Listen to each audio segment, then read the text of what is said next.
Hello, friends. Good morning.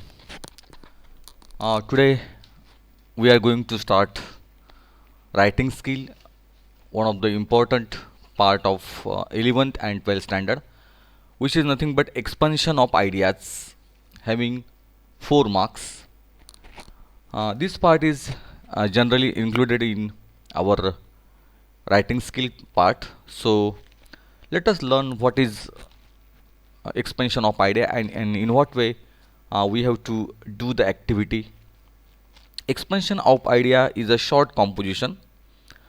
One is expected to take the idea embodied in a proverb, a maxim, a quotation, a saying, a slogan, or an idiom and elaborate on it in the form of a paragraph. तर expansion of ideas हा जो प्रकार या ठिकाणी आहे मित्रांनो, तर विशेष काय तर आपल्याला एक पॅरेग्राफ बनवायचा आहे, आपल्याला कल्पना विस्तार करायचा आहे, एखादी म्हण दिलेली असेल, एखादं कोटेशन दिलेलं असेल, एखादं स्लोगन, एखादं घोषवाक्य दिलेलं असेल, एखादं नैतिक विधान दिलेलं असेल आणि त्या विधानाला त्या ठिकाणी आपल्याला एक्सपांड करायचं आहे, त्याला आपल्याला वाढवायचं आहे, त्याचा विस्तार करायचा आहे, त्याला म्हणता एक्सपेन्शन ऑफ आयडियाज. आणि म्हणून त्या ठिकाणी आपण मराठीत असं म्हटलेलं आहे की कल्पनांचा विस्तार म्हणजेच परिच्छेदांच्या रूपात कल्पना विस्तृत करणं होय, तर त्याला म्हणताय एक्सपेन्शन ऑफ आयडियाज. कल्पनांचा विस्तार म्हणजे परिच्छेदांच्या रूपात कल्पना विस्तृत करणं, त्याला म्हणायचं एक्सपेन्शन ऑफ आयडियाज. शेवटी काय तर कल्पना विस्तार करायचा आहे आणि त्या पद्धतीने त्या ठिकाणी आपल्याला कशा पद्धतीने एक फॉर्मॅट आहे तो या ठिकाणी दिलेला आहे. तर format template of expansion of ideas. तर एक विशिष्ट पद्धतीने एक नमुना जो आहे, कसा नमुना पाहिजे तर प्रथमतः त्या ठिकाणी टायटल जे आहे, शीर्षक ज्याला म्हणतो आपण, ते त्या ठिकाणी येणार. आता टायटल आपल्याकडे दिलेलंच असणार आहे. विशिष्ट एखादी म्हण असेल किंवा एखादं विधान असेल, त्या विधानाला त्या ठिकाणी आपल्याला पॅरेग्राफमध्ये कन्व्हर्ट करायचं आहे. त्यानंतर येणार आहे सेकंड पार्ट जो आहे तो आहे इंट्रोडक्टरी पॅरेग्राफ, त्याला आपण प्रास्ताविक उतारा असं म्हणतो. त्या ठिकाणी प्रस्तावना वजा जो भाग आहे, म्हणजे त्याच विशिष्ट पद्धतीने त्या वाक्याचं एक प्रस्तावना वजा भाग जो आहे तो मांडायचा आहे. या परिच्छेदामध्ये खालील मुद्दे लिहावेत. तर टॉपिक सेंटेन्स या परिच्छेदामध्ये सुरुवातीला, मध्यभागी किंवा शेवटी लिहावे. प्रतिकात्मकता, त्याला आपण सिम्बॉलिझम असं म्हणतो, प्रतिकात्मकता किंवा कल्पना, आयडिया स्पष्टपणे लिहावे. या परिच्छेदामध्ये कल्पनेचा आयडिया शब्दशः प्रतिकात्मक रूपक अर्थ देणे आवश्यक आहे. तर नेमकं आपल्याला जे मांडायचं आहे पॅरेग्राफमध्ये ते त्याचा विशिष्ट अर्थ जो आहे तो इथे देणं गरजेचं आहे. दिलेल्या कल्पनेमध्ये दडलेला अर्थ शोधण्यासाठी शब्दांवर आणि विचारांच्या अभिव्यक्तींवर लक्ष केंद्रित केले पाहिजे. दिलेल्या कल्पनांचे चांगले मूल्यांकन करणे आवश्यक आहे आणि त्यानुसार अर्थ लावणे आवश्यक आहे. तर अशा पद्धतीने हा जो इंट्रोडक्टरी पॅरेग्राफ आहे त्याच्यामध्ये आपल्याला ती कल्पना जी आहे तिचं एक आपल्याला माहिती जी आहे ती लिहायची आहे. त्या पद्धतीने प्रतिकात्मकता जी आहे ती किंवा कोणता अर्थ त्याच्यात दडलेला आहे तो त्या ठिकाणी मांडायचा आहे.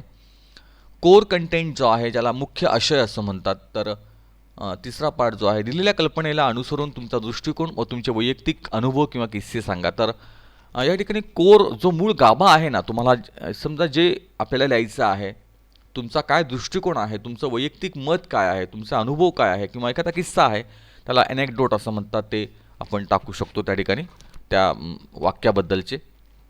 जो दृष्टिकोन विचार या मुख्य आशयामध्ये मांडणार आहेत, यामध्ये एकता आणि स्पष्टता असावी.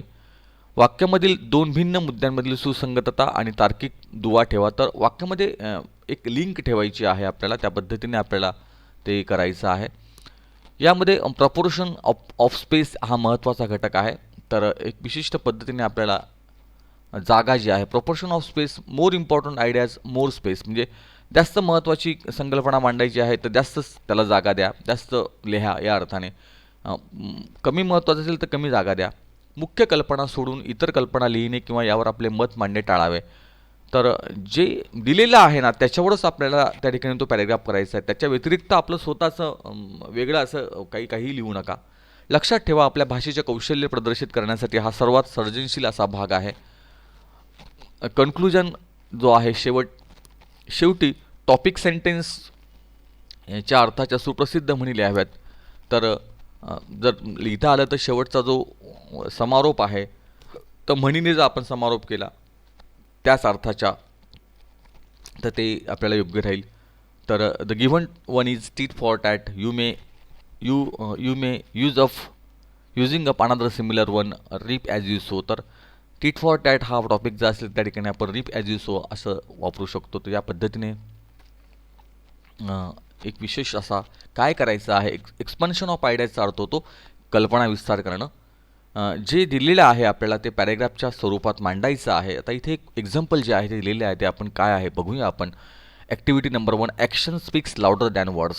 एक्सपंड idea in your own words with proper examples. तर आपल्याला या ठिकाणी action speaks louder than words, expand idea in your own words with proper example. तर आपल्याला action speaks louder than words म्हणजे असं म्हणतात की ॲक्शन जी असते, आपली कृती जी असते, म्हणजे शब्दांपेक्षा माणसाची कृती जी आहे ती बोलत असते. म्हणजे नुसतं बोलण्यापेक्षा करून दाखवावं असं त्याला म्हणतो आपण. Action speaks louder than words. तर नुसतं बोलून काही फायदा नसतो, तर त्या ठिकाणी बोलण्यापेक्षाही करून दाखवणं ज्याला म्हणतो आपण त्याला फार महत्त्वाचं असतं. तर आपल्याला ह्याच विषयावर आपल्याला एक पॅरेग्राफ जो आहे एक्सपांड करायची आहे आपल्याला ती आयडिया. तर बघूया या ठिकाणी आपण कशा पद्धतीने इथे हे आपण लिहिलेलं आहे ते आपण बघूया. The proverb action speaks louder than words means that what you do is more important than what you say. तर ही जी प्रोव्हर्ब आहे, ही जी म्हण आहे, या म्हणीचा मूळ अर्थ असा आहे, action speak louder than words means that what you do is more important than what you say. म्हणजे तुम्ही काय करता आहात ते महत्त्वाचं आहे, तुम्ही काय बोलता आहात ते महत्त्वाचं नाही. बोलण्यापेक्षाही तुमच्या कृतीला, तुमच्या करण्याला महत्त्व आहे. It is well non fact that action carries more meaning and importance than what a person says. आणि हे सगळ्यांना माहितीच आहे की कुठलीही आपली कृती जी आहे ती महत्त्वाची असते आणि काय बोलतो आहे व्यक्ती, त्या व्यक्तीपेक्षा त्याची कृती जी आहे, त्याची ॲक्शन आहे ती महत्त्वाची आहे. It's literal meaning is action has more power than word. आणि त्याचा शब्दशः अर्थ जर आपण घेतला त्याचा अर्थ असा होईल की action has more power than word. तर कृतीमध्ये केव्हा जास्त ताकद असते बोलण्यापेक्षाही, शब्दांपेक्षाही. People are recognise more for the things that they are doing instead of the words that they utter. People are recognise more for the things that they are doing instead of the words that they utter. तर कुठलेही लोक त्या ठिकाणी कृती करण्यासाठी आहे, त्यांची काय कृती चाललेली आहे, त्यांची काय ॲक्शन चाललेली आहे त्यासाठी ओळखले जातात. ते काय शब्द बोलताय त्याला महत्त्व नसतं. To say something and to do something are two different thing. तर बोलणं आणि करणं यात खूप, म्हणजे आपण म्हणतो कथनी आणि करणी या दोघांमध्ये फार फरक आहे. People often do not to do what they say. People often do not do what they say. म्हणजे बरेच लोक जे बोलतात तसं करत नाही. Most of the people have habit of boasting about what they are going to achieve in future in an exaggerated form. बरेचसे लोक असे असतात. Most of the people have habit of boasting. Boasting म्हणजे गर्व असणे, अभिमान असणे, अहंकार असणे. खूप असं गर्वाने सांगतात की मला हे करायचं आहे, ते करायचं आहे. About what they are going to achieve in future in an exaggerated म्हणजे अतिशयोक्ती करणं, एक्झॅग्रेट करणे. तर अतिशयोक्तीने ते सांगतात की मी हे करणार आहे, मी ते करणार आहे. For example, some politician make many heart touching promises before election. हे सगळ्यांना माहितीच आहे की जे पॉलिटिशियन्स लोक असतात, जे राजकारणी लोक असतात, make many heart touching promises before election. इलेक्शनच्या आधी त्या ठिकाणी ते खूप असे आश्वासन देत आहेत, उदाहरणं देत आहेत. But after the election is over and when the elected we all know how their action goes. But after the election is over, पण एकदा इलेक्शन संपलं, and when they elected we all know how their action goes. नंतर आपल्याला कळतं की त्यांची कृती जी आहे ती कशी आहे. म्हणजे पहिल्यांदा बोललं पण तसं वागले नाही आहे. It is better to take a step ahead and work hard in achieving your dream rather than feeling proud about it. It is better to take step ahead and work hard in achieving your dream rather than feeling proud about it. तर कुठलंही स्वप्न ज्यावेळेला आपल्याला साकार करायचं त्यासाठी आपण action करणं महत्त्वाचं आहे, आपण कष्ट करणं महत्त्वाचं आहे. For example, if you are a good student and you keep saying that I will come first in my class. उदाहरणार्थ त्या ठिकाणी एखादा विद्यार्थी असतो, तो म्हणतो की तो काय असं म्हणतो की मला वर्गामध्ये पहिलं यायचं आहे. It will not give you the pride and respect actually comes true. The day you come first in class that time everyone respects to you. नुसतं बोलून काही फायदा नाही, नुसतं अभिमानाने सांगून की मला वर्गात पहिलं यायचं. वर्गात पहिलं येण्यासाठी त्या ठिकाणी आपल्याला त्या पद्धतीने की ॲक्शन करून दाखवणं आवश्यक आहे. The day you come first in class that time everyone respects to you. तर त्यावेळेला लोक तुम्हाला मान देतात, तुम्हाला रिस्पेक्ट घेतात की हो याने करून दाखवलेलं आहे.